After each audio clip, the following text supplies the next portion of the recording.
Kembali dalam kabar petang, Partai Demokrat melakukan komunikasi dengan partai yang selama ini berada di luar koalisi. Apakah Partai Demokrat tengah mencari teman setelah PKS mengambil sikap berseberangan dalam rapat paripurna DPR beberapa waktu lalu?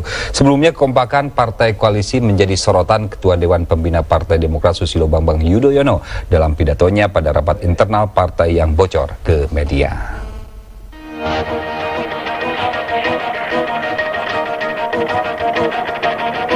Pidato Ketua Dewan Pembina Partai Demokrat Susilo Bambang Yudhoyono saat memimpin rapat internal partai pada 1 April 2012 lalu bocor ke media massa.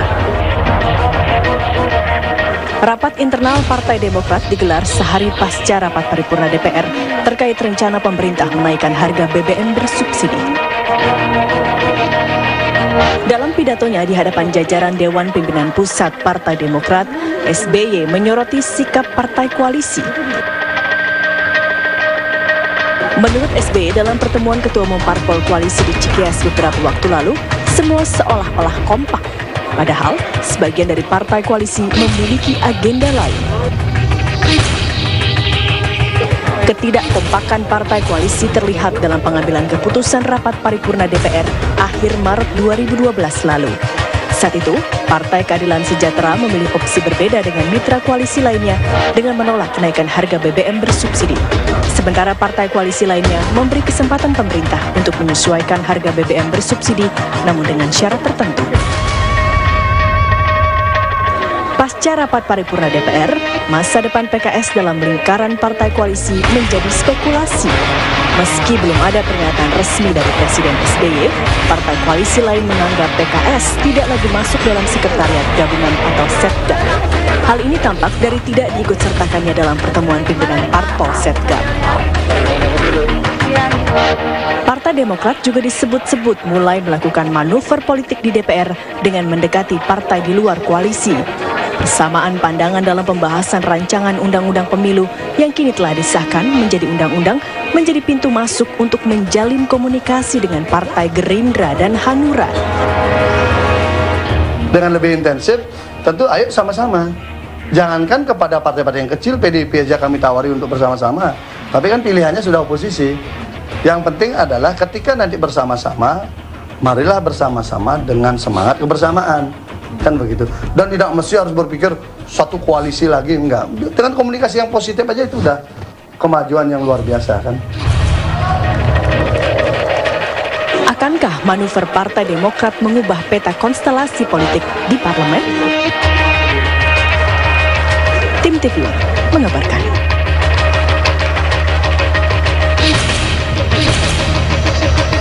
Ya, setelah merasakan ditinggalkan oleh Partai Keadilan Sejahtera dalam rapat paripurna kenaikan BBM bersubsidi, Partai Demokrat langsung merangkul teman baru yaitu Partai Hanura dan Gerindra untuk berkoalisi di parlemen.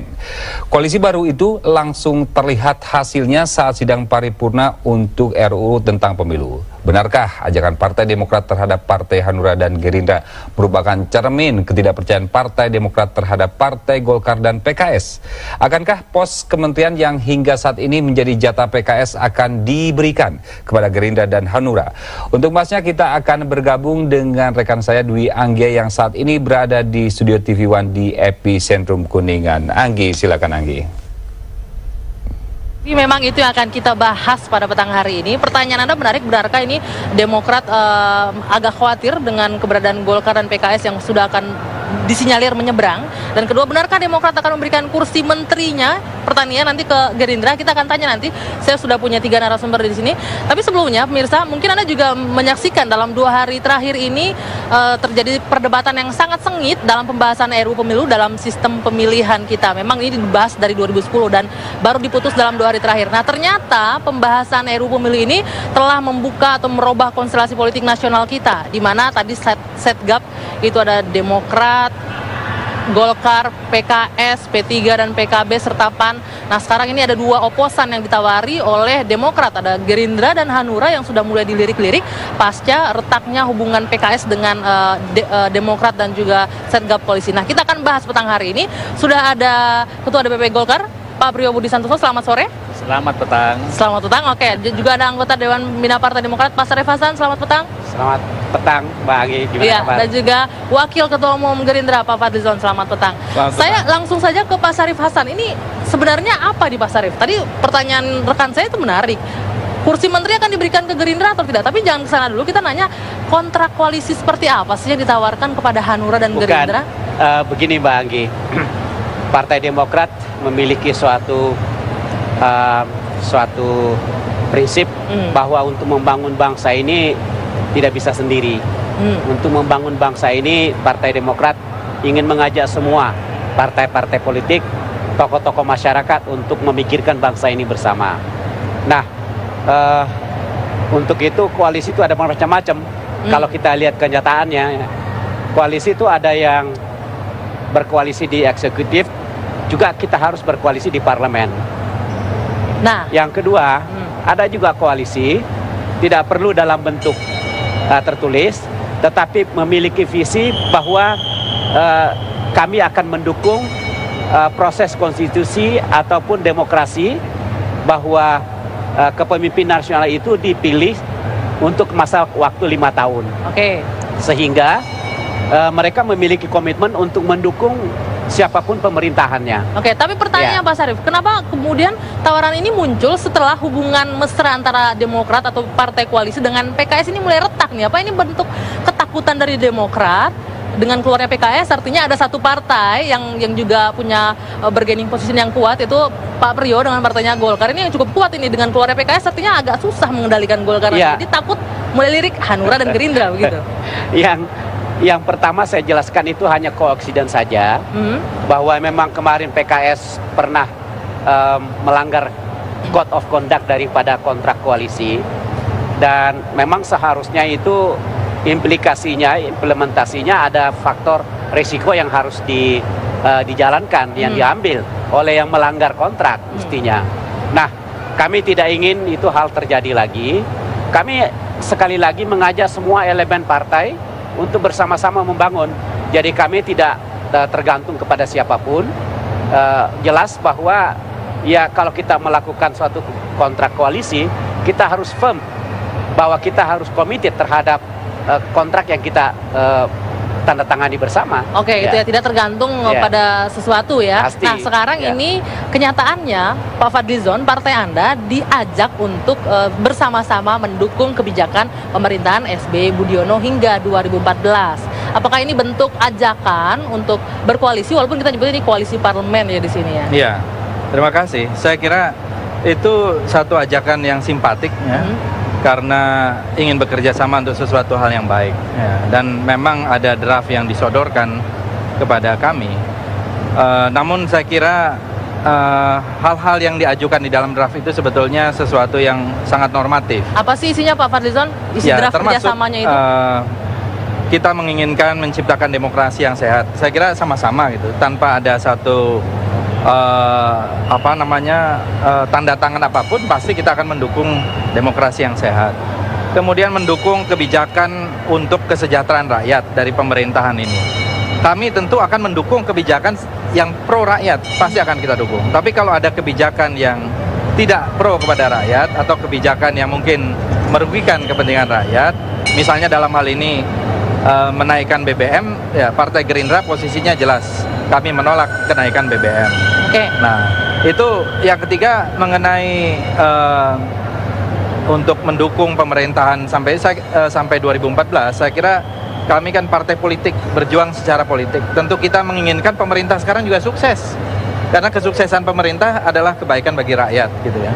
Jadi saya kira hal-hal itu adalah hal-hal yang normatif yang kami jelas mendukung, tetapi tidak perlu dituangkan dalam bentuk koalisi. Koalisi Gerindra adalah koalisi dengan rakyat. Ya. Tapi kalau kita berbicara ini kebijakan pro rakyat atau tidak, sebenarnya ini lebih kepada kebijakan yang menguntungkan untuk partai loh, secara langsungnya terkait dengan RUU pemilu ini, bukan untuk pro rakyat secara keseluruhan ya. Kalau kita lihat ini kan kepentingan partai-partai Anda ini. Sebetulnya tunggu dulu, apakah karena kemarin itu ada pembahasan mengenai PT Parliamentary Threshold, sehingga kalau tetap 5% ini nanti kan Gerindra bisa bubar dong kalau 5% nggak cukup. Nah, apakah ini ada taruh-menawar di sini? Oke nih, Demokrat turunin 3,5, tapi Gerindra dukung Demokrat ya? Ya, saya kira begini. kita juga sangat menyayangkan adanya perubahan undang-undang pemilu setiap 5 tahun. Harusnya ini ada kontinuitas. Dan di negara-negara lain pun tidak begitu. Jadi kita harusnya tidak trial and error, ya. Tetapi ya prakteknya sekarang ini lebih banyak kepentingan itu jangka pendek. Terutama memang ya tentu partai-partai yang sudah lebih dulu dan mempunyai kursi yang lebih banyak. Saya kira tidak semua politisi begitu, tetapi wajar saja karena memang kalau sedang berkuasa ingin berkuasa terus kan. Nah tetapi yang selanjutnya saya kira kita harus memantapkan demokrasi itu dengan sistem. Jadi siapapun yang menang ya kita harus dukung sesuai dengan apa yang sudah digariskan gitu. Oke, itu kalau dari Gerindra. Nah sekarang dari Golkar nih, Pak Priyo, ada tidak Anda melihat, ini kita juga dengar ini dari suara-suara kader Golkar mengatakan ini merupakan ketakutan dari Demokrat saja. Ketika PKS keluar, ini Golkar kan bergaining posisinya semakin kuat. Jadi Demokrat harus mulai melirik dua partai lainnya nih seperti Hanura dan Gerindra untuk membantu memperkuat posisi di parlemen.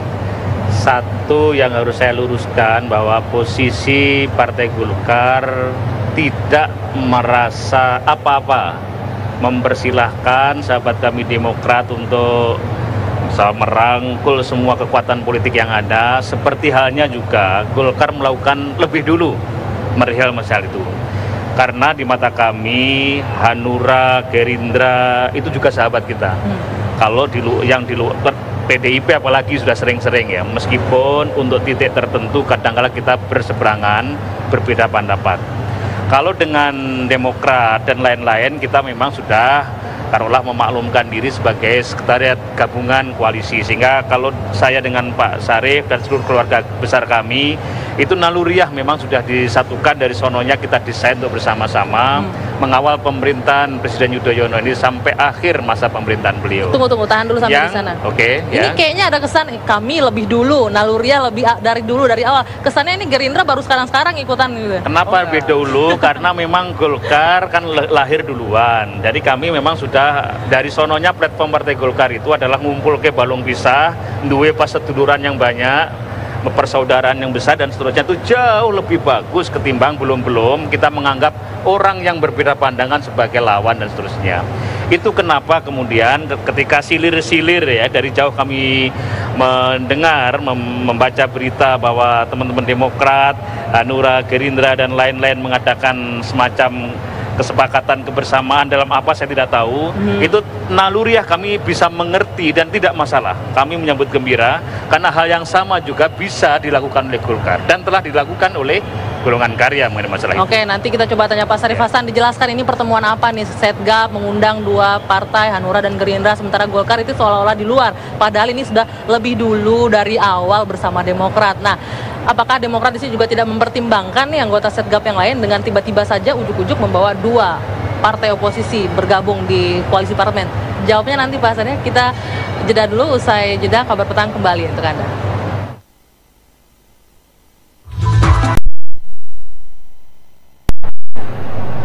Ya, Anda kembali di Kabar Petang pemirsa dan kita lanjutkan kembali perbincangan. Saya mau ke Pak Syarif Hasan dulu ya sebelum ke Mas Priyo. Mas Syarif, ini ada kesan bahwa Demokrat ini apakah tidak mempertimbangkan partai lain nih ketika ujuk-ujuk mengajak, walaupun ini bukan di Setgap koalisi parlemen ya, tapi ini membentuk koalisi di luar koalisi yang sudah ada sekarang, koalisi parlemen gitu. Bagaimana? Ya, sekali lagi saya katakan bahwa untuk membangun bangsa ini dibutuhkan kebersamaan. Nah, secara existing partai yang ada di DPR itu ada 9 fraksi. Ya. Jadi kami Partai Demokrat tidak pernah berhenti untuk berkomunikasi dengan 9 partai. Intinya adalah ingin menyamakan persepsi. Nah, kalau dengan koalisi kan tentunya sudah firm. Tetapi yang lain kami yakin ada kebersamaan di situ, ada kesamaan visi di situ. Nah, itulah yang kami selalu mencari. Jadi kita ingin mencari persamaannya, sehingga dalam setiap pembahasan di DPR, apalagi untuk kebijakan-kebijakan yang strategis dan sangat strategis, itu kami selalu berusaha berkomunikasi dengan teman-teman 9 fraksi tersebut. Nah, khusus untuk menyangkut masalah rancangan undang-undang pemilu, kami melihat bahwa ada beberapa poin kami memiliki kesamaan. Nah, di antara anggota Setgap juga ada perbedaan yang sangat prinsipil. Ya. Dan itu last minute kelihatannya sulit untuk dipersatukan. Nah, bagi kami, karena ini kebijakan tentang nanti tahun 2014 pemilihan umum, kami melihat itu kan bukan kebijakan yang sangat-sangat strategis dari pemerintah, bukan keinginan pemerintah. Itu kan adalah keinginan daripada semua elemen partai yang ada. Sehingga kami mengatakan fine, kalau memang itu tidak bisa ketemu nggak apa-apa. Tapi kami juga selalu berkomunikasi dengan yang lain. Sehingga persamaan yang kita bangun ini akan menghasilkan suatu produk yang memiliki jiwa kebersamaan. Oke, nah ini kata kunci yang menarik ini Pak Sarif Hasan. Semua ini orang berpasangan ini kan awalnya karena ada kesamaan, kemiripan. Jangan-jangan ini koalisi parlemen ini bisa berlanjut ke koalisi di tingkat yang lebih lanjut nih, bisa di eksekutif, bisa di mana saja. Pak Fadlizon, apa benar begitu? Tapi jawabannya nanti kita harus jeda untuk azan maghrib dulu. Untuk wilayah Jakarta dan sekitarnya, kabar petang kami lanjutkan usai kumandang azan maghrib berikut ini. Kembali lanjutkan perbincangan ke Pak Fadlizon. Nah ini pertanyaannya tadi, sekarang ini kan ada kebersamaan, ada hal-hal yang bisa dianggap sama. Apakah ini awal? Bisa jadi permulaan kan? Siapa tahu ntar kerjasama di parlemen ini, koalisi parlemen ini berlanjut sampai di tingkatan yang lebih masuk ke setgap koalisi misalnya. Oh ya, begini. Kalau untuk koalisi, dalam arti koalisi seperti setgap itu, saya kira posisi kami sudah jelas dari awal. Ya. Tapi kami sudah juga menyatakan sejak dulu bahwa berada di luar pemerintahan. Namun untuk hal-hal yang menyangkut ada kepentingan bersama, kepentingan rakyat yang memang diusung oleh pemerintah, tentu kami akan dukung.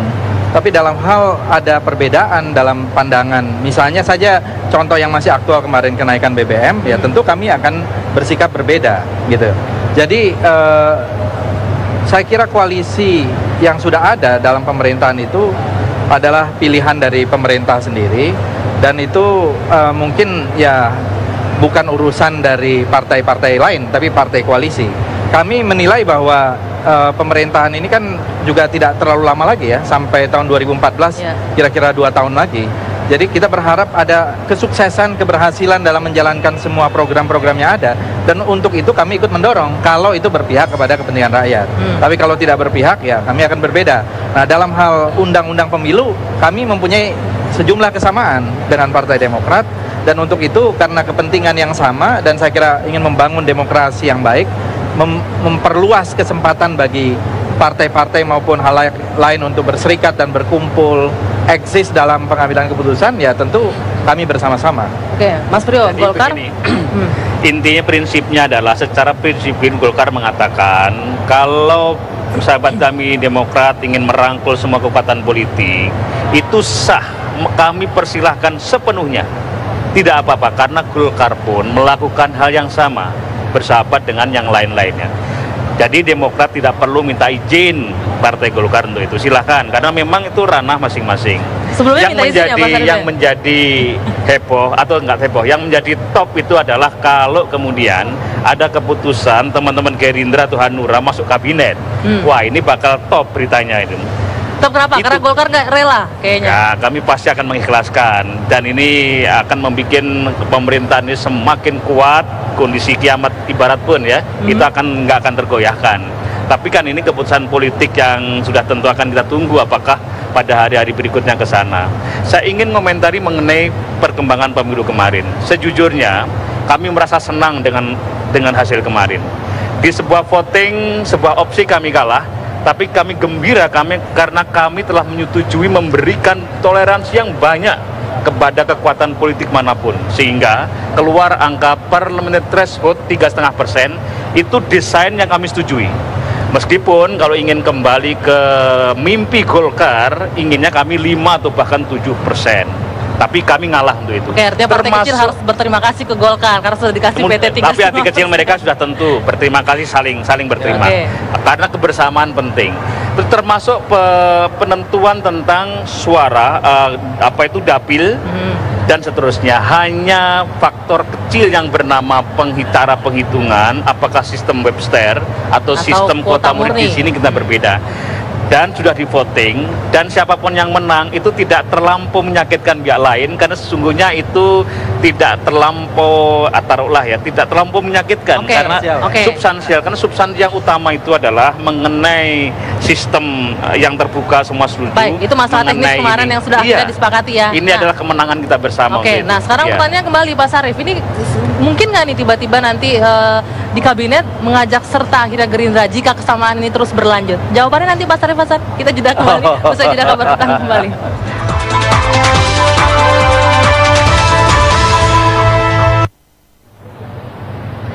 Ya, terima kasih Anda masih bersama kami di Kabar Petang dan kita masih membicarakan Demokrat mulai melirik dua partai oposisi Hanura dan Gerindra. Kita kembali tanya ke Pak Sarif Hasan. Pak Sarif, jika nantinya ini kerjasama harmonis ini terus berlangsung dan berlanjut, mungkin nggak nih sampai ke tingkat yang lebih tinggi di kabinet, misalnya Gerindra dikasih kursi menteri begitu? Ya, kerjasama di parlemen itu adalah sesuatu yang memang diinginkan oleh semua partai. Pada prinsipnya begitu. Nah, apalagi Partai Demokrat ya selama ini komunikasinya dengan Gerindra, Hanura, Golkar, semuanya itu sangat bagus sekali. Sekalipun ada perbedaan kadang-kadang, itu adalah proses demokrasi yang kita saling menghormati. Nah, kebersamaan ini tadi pertanyaannya bahwa apakah akan berlanjut kepada kabinet. Nah, ini permasalahannya lain lagi. Kenapa? Karena PKS belum jelas keluar atau tidak? Kalau kabinet itu adalah hak prerogatifnya Bapak Presiden. Jadi kami kamarnya beda, ya kan? Nah, kita tunggu saja bagaimana. Tetapi harapannya bahwa kerjasama di parlemen ini tentunya akan sesuatu yang sangat positif untuk kepentingan rakyat. Pemerintah sekarang berjuang untuk kesejahteraan rakyat. Kemudian ada teman-teman dari parlemen juga mendukung kebijakan pemerintah. Ya tentu Partai Demokrat sangat berterima kasih, ya kan? Sekalipun mereka mungkin tidak ada di parlemen, tapi karena kebijakannya adalah kepentingan rakyat, didukung oleh teman-teman, ya kita tentu bersyukur. Ya, nah, karena ini muncul, kenapa muncul Pak Sarif, Pak Fadlizon? Karena beberapa pengamat ini menganalisa bahwa apa sih yang membuat Gerindra mau mendukung ini? Apa sih? Karena memang ada tawaran pertama. Gerindra ini mengincar kursi menteri, katanya. Benar nggak seperti itu? Menteri Pertanian. Kalau mau mengincar kursi menteri itu dari dulu. Ya, kenapa baru sekarang? Sekarang kita konsentrasinya untuk 2014. Sebetulnya tim kabinet yang ada sekarang ini sebaiknya kita biarkan untuk bekerja keras ya, menyelesaikan program-program yang sudah ada. Saya kira itu yang terbaik. Sayang sekali kalau kemudian harus ada bongkar pasang dan sebagainya, karena itu pasti akan juga menimbulkan gejolak di pemerintahan sendiri. Ya, menurut kami sebaiknya sekarang fokus saja kepada kepentingan dan program yang sudah ada. Jadi kalau Demokrat mengajak berkoalisi di parlemen, itu ajakan yang simpatik. Kami juga mengajak Demokrat, ayo kita berkoalisi dengan rakyat, yaitu menyelesaikan apa yang menjadi concern rakyat, aspirasi rakyat gitu. Nah, kalau Golkar melihat seperti apa? Mungkin kan rela atau tidak nih kalau misalnya suatu saat Gerindra ternyata akan bergabung? Andaikan benar. Ya. Saya tidak bisa berandai-andai. Secara partai yang lebih dulu berkeringat kan katanya. Presiden Republik Indonesia namanya masih Pak SBY. Iya memang, itu adalah hak prerogatif Presiden. Itu adalah ranah kewenangan khusus dari Presiden Yudhoyono yang Pak Sarif pun tidak nyampe tangannya di sana. Ya gitu Pak ya, bener ya. Karena memang kita tahu, andaikan pun belum memutuskan untuk merombak kabinet pun, kita tidak boleh ribut juga karena itu adalah kewenangan jurisdiksi, kewenangan Presiden penuh. Nah, saya tidak tahu apakah ini awal mula nanti teman-teman Gerindra masuk di kabinet atau tidak. Tadi sudah dijelaskan. Andaikan pun nanti diputuskan ke sana, Golkar dalam posisi mempersilahkan dan kami tidak keberatan sedikit pun mengenai masalah itu. Toh bangunan kebersamaan bisa kita teruskan. Toh dengan masuk di Setgab koalisi juga masih ada pintu masuk manakala ada hal ehwal yang perlu dikritisin juga dikritisin karena tidak menghilangkan ciri khusus masing-masing dimiliki oleh partai kecuali terhadap apa-apa yang bersifat prinsipil. Prinsipil itu di mata Golkar diantaranya adalah upaya menggulingkan pemerintah yang sah misalnya gitu. Meskipun kami kadang-kadang sama Demokrat berbeda pandang, untuk konteks itu Golkar lebih memilih untuk ikut bersama-sama pemerintah yang sah agar menjelaskan ke publik kalau semacam itu kurang baik untuk membangun sistem demokrasi ke depan. Kurang apa baiknya Golkar ya? Mudah-mudahan itu memang tulus ya, karena pasti. Ya, yang terakhir tulus. Tulus ya? Kalau yang lainnya perbedaan pandangan dalam memperjuangkan rakyat, mohon maaf kadang-kala kami berbeda dengan Demokrat karena kami sebagai partai besar, alhamdulillah mudah-mudahan tetap diperkenankan, itu kan mempunyai ciri khas kami untuk memperjuangkan rakyat. Itu saja poinnya. Tapi ini juga menjadi menarik Pak Fadli, karena apa sih yang membuat Gerindra ini mau? Kita tidak berbicara kepentingan rakyat ya. Mau ya. Mendukung Jadi kebijakan ini. Jangan salah supaya tidak ada salah paham. Tanpa adanya kontrak koalisi yang harus ditandatangani seperti itu. Sejak awal kami berposisi seperti itu. Ya. Jadi kita tidak menandatangani apapun, kami tidak ikut di dalam koalisi kecuali koalisi untuk kepentingan rakyat tadi. Jadi kalau ada seperti kemarin undang-undang pemilu Demokrat bersama-sama, kenapa tidak? Kadang-kadang kita bersama-sama dengan Golkar, dengan PDI, dengan partai-partai yang lain. Karena saya kira pendekatan itu harus kasuistis, ya, per kasus. Dalam hal BBM jelas kami menolak kok, berbeda sikap dengan Demokrat maupun dengan Golkar. Tapi dalam soal yang lain sama dengan Golkar, misalnya dulu soal pajak berbeda dengan Golkar. Jadi sangat kasuistis. Kami berusaha untuk menyerap aspirasi dari konstituen dan juga aspirasi rakyat. Karena kalau kita lihat ini Gerindra dua kali juga ya mendukung kebijakan pemerintah ini ya. Sebelumnya ada angket mafia kalau pajak. Kalau kebijakan pemerintah itu bagus, kenapa kita tidak dukung? Saya kira posisi Gerindra bukan mengoposisi semua pemerintah, tidak. Kita berada di luar pemerintah dan kita mengkritik kalau kebijakan itu menurut kami itu tidak sesuai dengan kepentingan rakyat. Tapi kalau kebijakan itu mendukung kepentingan rakyat, kami pasti dukung. Oke, tapi kalau ditawarin kursi menteri siap ya SDM-nya ya? Saya kira bukan itu. Kami ingin Demokrat mendukung kami di 2014 itu. Oke, udah jelas tuh Mas Arief. Artinya ini sekarang Gerindra terbaca, akhirnya terbuka, mencari teman, untuk 2014 ternyata. Kartu ternyata akhirnya. Semua partai mempersiapkan untuk 2014, ya kan? Nah tentunya itu suatu hal yang lumrah dan biasa, ya kan? Namun sekali lagi yang penting sekarang ini adalah 2 tahun ke depan kita betul-betul memperhatikan semua program-program itu adalah orientasinya kepada rakyat. Oke. Jadi kita tidak, kalau Demokrat belum memikirkan sampai 2014, tetapi yang penting adalah kami mengajak kawan-kawan semua partai bahwa mari kita sukseskan program pemerintah, karena program pemerintah adalah untuk kepentingan rakyat. Oke. Ya, program pemerintah adalah betul-betul orientasinya untuk pembangunan untuk rakyat.